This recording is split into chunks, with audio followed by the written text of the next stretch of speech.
Okay, hey everybody, this is Sam, the Frugal Hugel Gardener, and I'm going to go ahead and separate and pot up some pups to some banana plants. I had a couple clumps mislabeled, probably due to the marker in the high winds coming out of the pot. I don't know, but waited for them to grow, and then I noticed that I want to have in other spots that I thought I had them planted in. So I'm going to separate a few today, put them in pots, and eventually I'll get around to planting them. So I'm going to show you some of the tools I use, why I use them, and we're going to get over there and do some extreme separating, because I just don't stick the shovel in there and separate. For one, you can miss the corm, you can miss the roots, you could damage, you could do a number of things, but I do that occasionally. However, what works best for video is to go ahead and dig under, expose the roots, see where the corm's coming out of, cut it neatly. So that's what I'm going to do today. So right over here, I've got a weed eater. Well, first thing I want to do is weed eat all around the banana plant, because there could be a snake down in there, and when you weed eat it, if there was a snake, it's gone, and if there is one, you can see it, and it's better to be safe than sorry to have your hand in there and have a snake go ahead and strike you. And I also wear boots. These boots I wear not only for snakes, but I wear them so the red ant mounds don't get me, and the stickers or whatever don't get me. So then I have a rake to rake. I have a pipe digger, because it's nice and narrow and it's contoured. I have a chopper, which is nice and thin, which is great when you got a little corm here. You're going to separate this one and you got another little corm there. That's perfect to get in between so you don't damage any of the other corms. Got a bigger shovel, flat. Got a smaller shovel, got another smaller shovel. So there's a variety of different tools I have, and I also have a couple different choppers. And then I got a spade. Then I have a cloth spade over here, which is dynamite for pulling in between the roots. And then I just got some regular scissors. Now it's a lot of tools, and I don't use all of them at one time, but it's nice and handy to have a variety for different situations, because not every situation is the same. Some people grow one banana plant, leave 3 pups on there. Hey, that's pretty cool. I like clumping my banana plants. For one, is all around a couple acres of property, I have them landscaped around a half moon around my flagpole. I got them around my pond. I got them as a hedge out in the front. And of course, I've got them back here, a nice little walkway, which you can see I was out here trimming, going down that way. So you can see as I turn around, got a bunch of potted ones there, got a bunch of big ones. Anywhere I walk on the property is banana plants. Looks tropical. So I utilize my property and the plants I put on it as edible, but I'm incorporating it in my landscaping so it looks really nice and tropical. Now, I never, ever on this property go around and water any of my banana plants. I water the ones that I put in pots, obviously, but the ones that are in the ground, I don't water. Now, banana plants need daily water. They don't like being set in water, but if you place the corm on a mound over the water, the roots will go down and suck up the water. Well, I dug a pond over there, and that's my water table. So I could tell when the pond is right up to the top, water table's real shallow. I could tell when it's down 2 or 3 feet. In either case, all the way around the property, I have a low or shallow water table. That's why banana plants do so good on my property. They always have water to suck up. And then, of course, I got a ton of Mexican sunflower around. I chop and drop, but mostly I go ahead and take it and I put it in barrels, fill the barrels up with water, and at any given time I got a couple 100 gallons of pure compost tea, and then I take a 35-gallon, or I should say, I take a 5-gallon bucket, fill that up, put it in a 35-gallon drum, then fill it up with water. You do the math. And I go around and I pour 5 gallons on each and every clump throughout the year. So they get plenty of compost tea, saves me a lot of money, and they seem to like it. I also do biochar, and I do ash, and I put that around the plant. I do a number of different things. They're in different videos that I have. So anyway, I don't want to make a long video. I was hoping to do it short. So let's go over there, and I'll show you what situation I just ran into. Okay, so this whole clump over here is supposed to be Monzano, but it looks like I possibly planted a Namwa. Well, hey, you know, that happens if the label on the pot gets blown out and it's right next to the other pots that are labeled differently. So, hey, it looks like it happened. So this whole clump, hey, I'm just going to leave it, or I may go ahead and remove it and plant a different variety over here.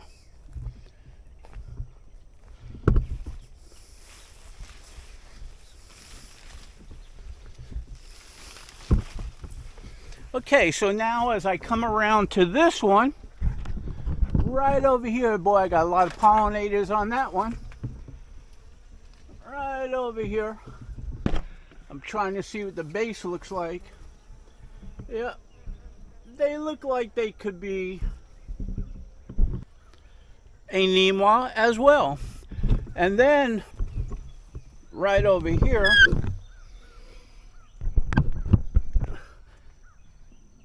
I have this one fruiting over here.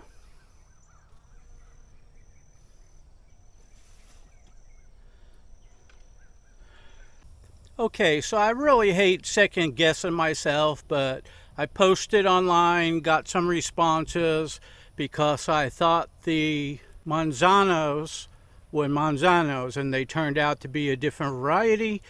They were labeled wrong. Possibly the seller sold it to me wrong. Who knows? So anyway, at least they're a Namwa, and I love Namwa, so I'm good with that. The racks look good. So that leaves us to this one over here. This is a Grand Naine, and it's looking really nice and healthy. As you can see, that's what it looks like down in there. And that's what the bud and the blossoms all look like. Now this is a clump, and I got some new buds shooting out on 2 other plants up there, which I love. And so I decided to go ahead and remove some suckers. I got 8 of them. I repotted them. So I'm going to plant 8 more clumps around the property, and I'll be happy with the fruit coming out this size and this full, this size rack, this many hands. So I'm happy with that. You know, they're sugary, they taste good. As long as they grow good over here, I'm happy with that. So anyway, sorry about the confusion, but hey, that's life. Beautiful, beautiful banana plant. I'm happy to have it. I believe I got these in DeBerry off of a Lady Debbie. She has a nursery out there, so I could be wrong, or I could be right on that. Not sure. It's been so long ago. Now this is my Hugelkultur area over here. So all of these banana plants at the end of an 80-foot Hugelkultur bed, and these here are put in over logs that are in the ground with chips, with compost. They get natural water from the Hugelkultur. I never water them, never take care of them. So to get this type of a rack naturally, I love it. And all around the property is basically all the same. That's why I grow bananas, because they're so easy to grow over here, because I have the proper water table. You could say it's a high water table. I say it's a shallow water table or low water table. It's not a deep water table. So the water is close to the surface depending on the time of the year. If we have a drought, it's down 5 foot. If we don't have a drought, it's down about 1 foot or 2 foot. I don't know in this exact area. I can only go by, the pond that I dug over there. So plenty of water. I give it plenty of fertilizer. Let's get on with the video. So what I want to do, I'm going to go ahead and weed eat in here. I may even go ahead and take out my lawnmower, but for now I'm going to weed eat. And I'm going to go ahead and get in there and remove a sucker, as long as the sucker is not attached to the parent plant. So with that said, let me do a little weed eating and we'll go ahead and separate one. Okay, so the first thing I'm going to want to do after I went ahead and weed eat it, I'm going to go ahead and clean up some of these bottom leaves so the camera can see what I'm doing and I can work a little easier. Now when I trim these up, I'm going to walk them over to my chicken run and put them in there, because the chickens peel these and eat them like spaghetti. And I love feeding my chickens vegetables, grass, weeds, banana leaves, and squash. They love squash. I have Seminole pumpkin vines, 50 foot long, growing all over the place. It produces hundreds each year. Chickens love them. So let me go ahead and trim some of these, feed my chickens, and I'll get back to you. Okay, so I have a bunch for these chickens and those chickens, and you can tell they love them.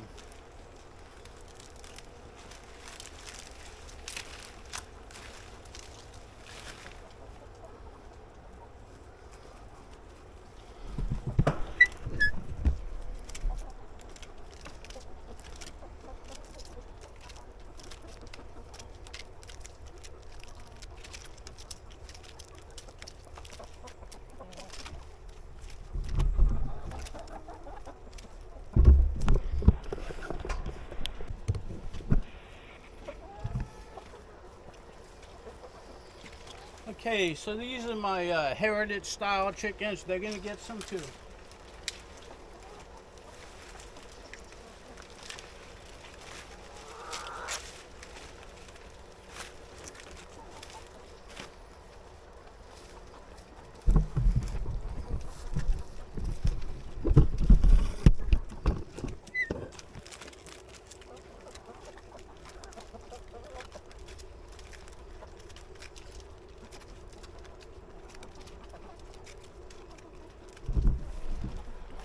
So anyways, around here, the point I'm making is nothing goes to waste. You can feed your chickens or your livestock what you have available around your property as you're doing maintenance. Now generally, I don't cut the buds off of the banana plants, but we just had a tropical storm, which was a hurricane. We had high winds and that creates drag, so I cut them off. That way there was no drag. Now these I feed to my chickens. They love the blossoms that are on the inside with the nectar. So every day I give them a little bit of those. The banana plant that came down, I give them the bananas once they ripen a little bit. I went ahead and took off some of my squash. Now my squash I constantly give to my chickens. Went ahead and used the weed eater. I went ahead and trimmed some leaves so I could get down here and the camera could see. And I use different tools. A lot of people respond on YouTube, you don't need to use those tools, you just need the shovel. Well, I'm here to show people different ways to do it. There's a lot of different ways to garden, to grow plants, even banana plants. A lot of people like the parent plant with 2 suckers on it to replace the parent plant. So I'm gonna separate a couple pups, and I'm gonna do it in a couple different ways. One with a shovel, one with removing the dirt so people can see what it looks like down below. And then I'm going to repot them, let them root in there, and when I got time, I'll prepare a bed. Every one of the beds that I prepare on the property, I got videos on how I prep them. I use the tractor, 6-foot bucket, so I do a 6-foot by 6-foot by 3-foot down hole, remove all the soil, which is Florida sand, and I go ahead and do it in a certain way to where it's a Hugelkultur method with chips, compost, manure, everything that the banana plant loves.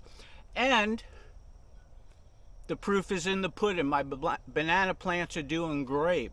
All of them are doing great.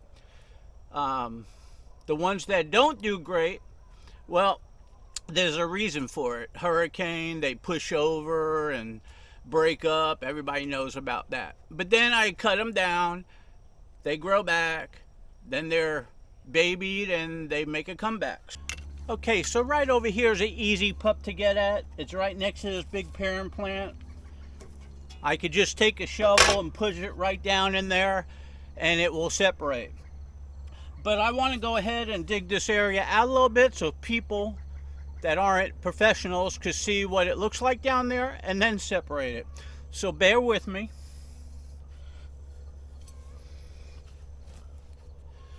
Okay, also I just like to state, a lot of people grow a parent plant and leave 2 suckers on there to replace the parent plant when it fruits, which is fine. But I'm in a low water table area and I utilize the clumping method because it works for me. If you look at any other videos I have some big clumps, and instead of 1 rack on 1 plant with the suckers to replace it, I have 4 or 5 banana racks on the clump, so I get more bananas like that. It doesn't seem to affect the racks or the size of the fruit. The fruit all nice and healthy and they ripen good. So it works for me. Even though it's controversial, it works for me. So utilize whatever works in your area.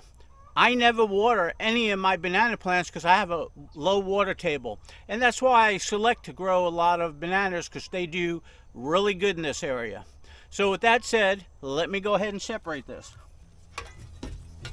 Okay, so you could take this shovel and you could put it right down in here and separate that like that.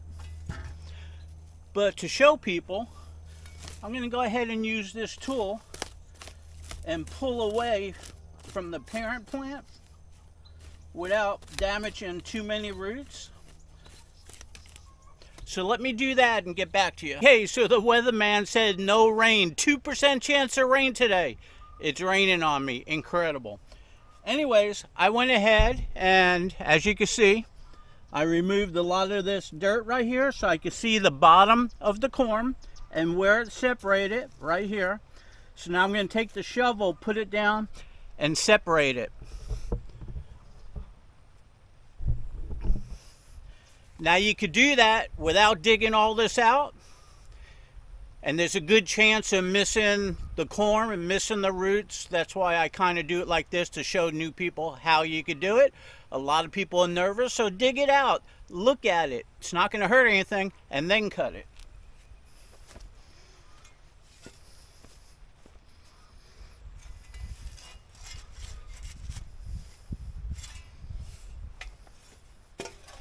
Okay, I'm going to utilize this skinny one right here.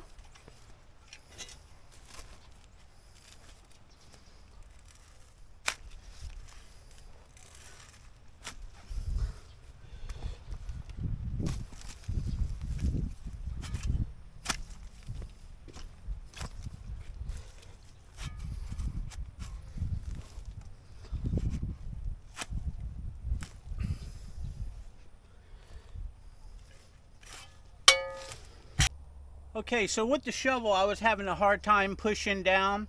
So I want to do it the easy way. So I'm going to take this right here, the chopper, and give it a whack.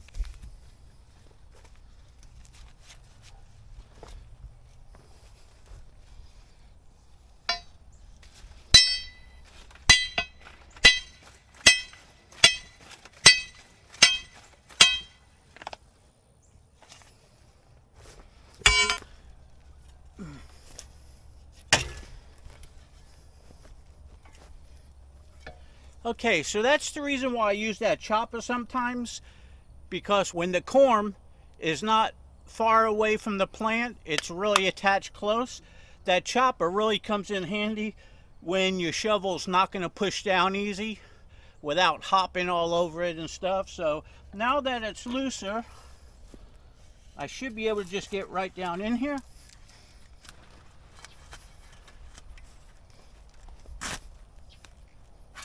And pop it out.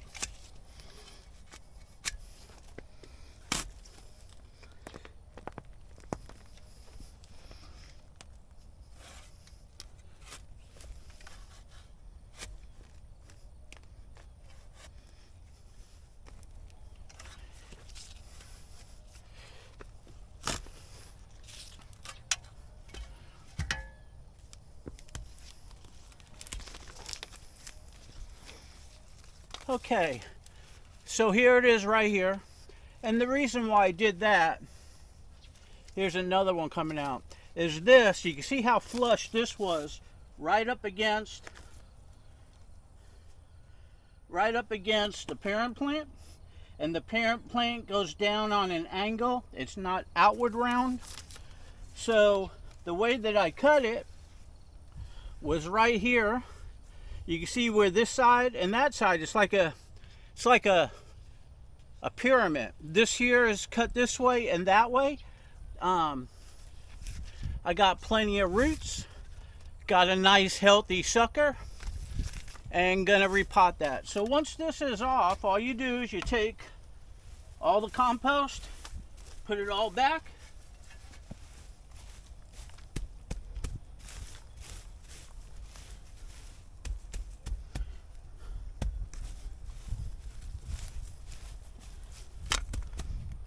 now you can water that in, you can put chips on it, and you could do all that.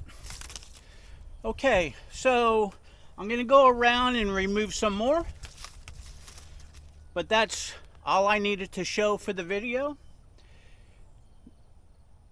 Now, this is a method that I used for the video. If I would have just came in here with the shovel, it was too hard to push down.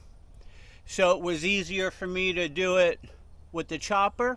Hey, that works for me. You got to use what works for you. Each clump and each banana plant is different. In my other videos, you'll see some of them are just so easy, like the Namwa. You just push down with your foot and it just comes right off. This was a big hunk of corm on there, flat up against the parent plant. So this worked good this time. So anyway, with that said, hope you enjoyed the video. Okay, so y'all know I like putting bonus footage at the end of all my videos. So here's one. I'm going to take a skinny shovel.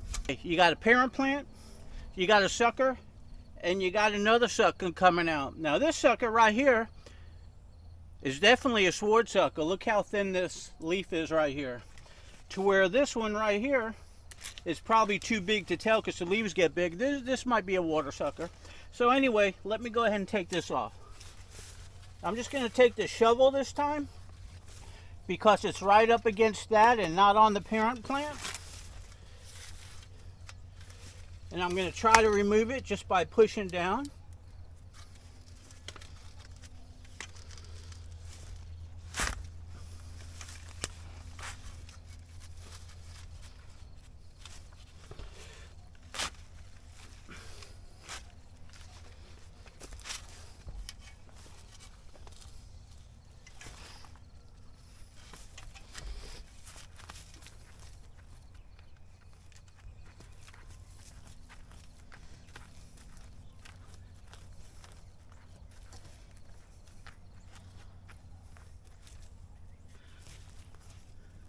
Okay, so this is one of those instances where it pays to look where it comes out of the parent plant, because it looked like it came right out of that sucker, but it's coming out of the parent plant and it's real tight. So I'm not going to use this.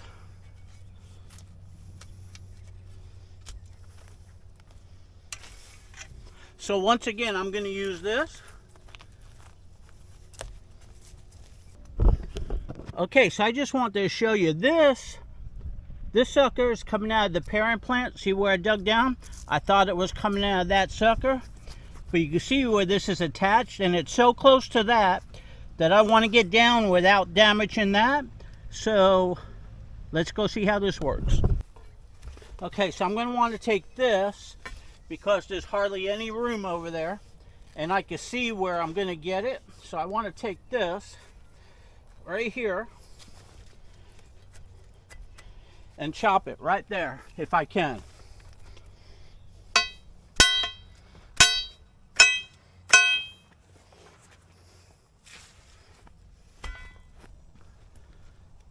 Okay, so I got that really nice, just like a doctor would with a scalpel.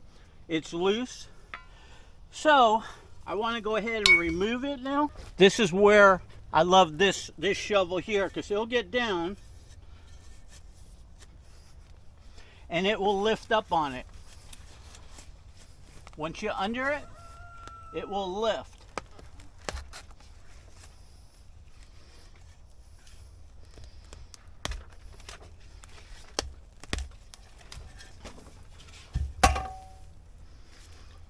So there you go. You can see how tight that was. I got it out, got a lot of roots with it, but nice clean cut.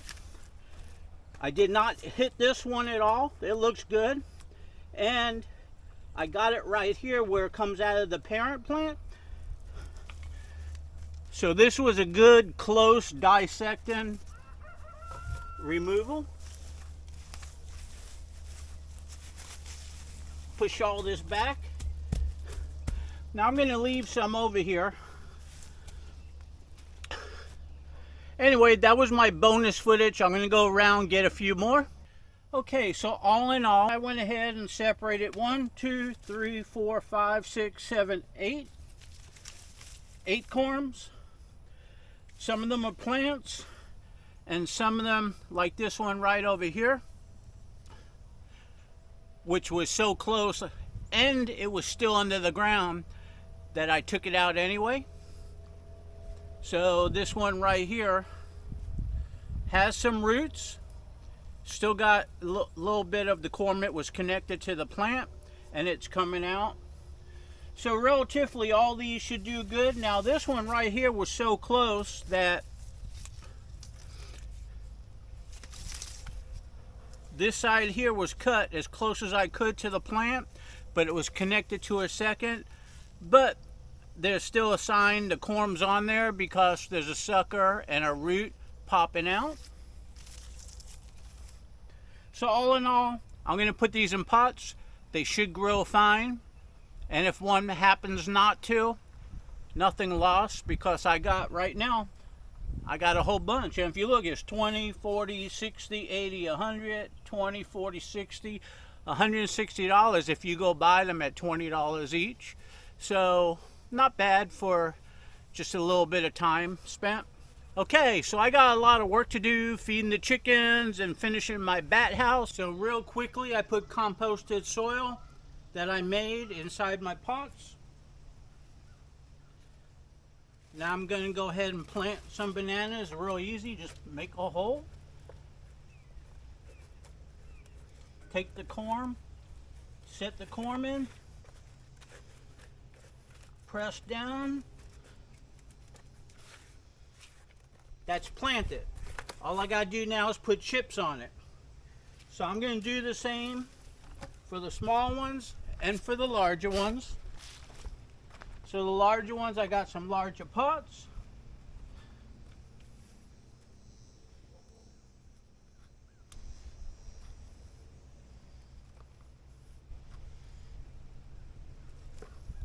So I want to take it and put it down deeper.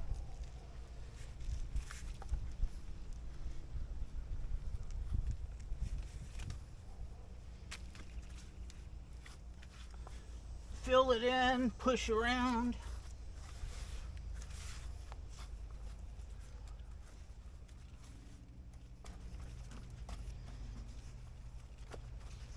Okay, so that's potted. So I'm going to do the same for all the others. Okay, so with the magic of the camera, they're all done.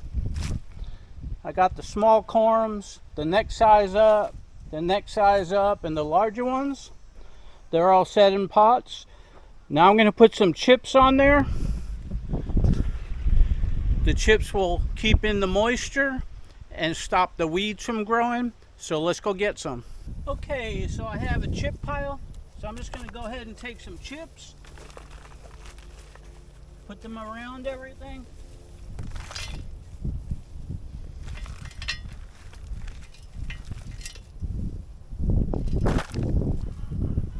Okay, so the chips are added, retain the moisture, stop the weeds from coming up. Now I'm going to go water and set these down where they get some sun, they get some shade, perfect location. I'll just keep them moist, let those roots go ahead and fill these pots up, and soon enough they'll be ready to plant. Okay, hope you enjoyed the video. Okay, so these are the ones that I potted over here. From the small corms right here to the larger, all the way on up. You've seen the way I did it. I put chips on it. They're on a pallet, so when I go to move it, I move all of them with the tractor. I don't have to carry them one by one. Now, these could go right in the ground, but I don't have any beds prepared. So, I have a waiting list of plants to put in the ground as I prep the beds. Because like I said before, my beds are 6 foot, 6 foot, 3 foot down. Take out all this Florida sandy soil and I prep it with composted horse manure, with chips. Some of them got logs in there. And I build it all the way on up to the top. The plants seem to love it. So these are 8 of them. So these are going to be 8 beds eventually. So eventually I'll get to planting them. Meanwhile, they can sit here. We're in September. They may just sit here till next April when I plant them because it's going to be that long. If I prep the beds will be prepped over the winter, so they'll have a few months to sit there, you know, that type of thing. Okay, so anyway, hope you enjoyed. Okay, so this is a ladyfinger banana plant. I had a grower, Michelle. I showed her one of my videos online. Had to go ahead and dig up the corm, separate it, had to chop it right above the corm, clean it up, put it in fungicide, put it in a paper bag, put it in a cardboard box, no plastic, and she shipped it to me. Well, when she shipped it to me, I went ahead and put it in a pot. Videos are down below, and I thanked her for it. It grew up nicely in the pot. I went ahead and transplanted it. It grew up nicely and it's been giving off a lot of pups. I keep separating the pups and potting them, and then when they root better, I go ahead and I plant them because I want a whole bunch of clumps of ladyfingers. And when I keep cutting off and separating the pups, I keep getting new pups. So I separate it, 1, 2, 3, 4, about 6 of them already. And there's 1, 2, 3, 4, 5, 6, 7, 8 more on here. I kind of wait for the pups to get about that big, this big, maybe a little bigger. Then I separate them. That way there's a nice big corm and a lot of roots on them. So these are pretty close. I'll let them go a little more and separating them. I'll pot them. Since we're in September, they'll be in pots until probably April. But I do want a lot of ladyfingers around my property, so I'm off to a good start. It took me a year and a half to find me a good source for a ladyfinger. So I feel very happy to have these, or privileged to have these. Okay.